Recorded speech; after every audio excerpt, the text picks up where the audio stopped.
आसंता काली जिला आदिवासी कल्याण संघ तरफ हजार हजार आदिवासी आसिक पहुँचे एवं आदिवासी मनकर समस्यार समाधान जो हो पारुना से आम सबु लड़े आसु समस्त लड़े आसु एवं मुख्यतः आमर एफएलएन शिक्षा विभाग रे 4.5 कोटी दुर्नीति जो है आज पर्यंत 7 मास 8 मास कौन प्रकार जिला प्रशासन एक्शन नहीं नाही।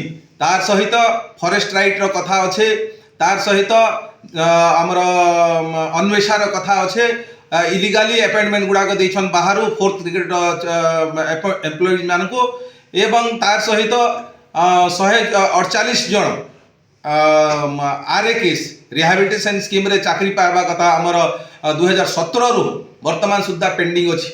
ये सबू को लेकरी आसंता तारीख 28 नुआपड़ा जिलापाल ऑफिस घेरा हम। तेणु समस्त को मोर अनुरोध आसंता काली 11 घंटिका पहुंची ये कार्यक्रम को सफल करेंगे। जय हिंद, जय आदिवासी।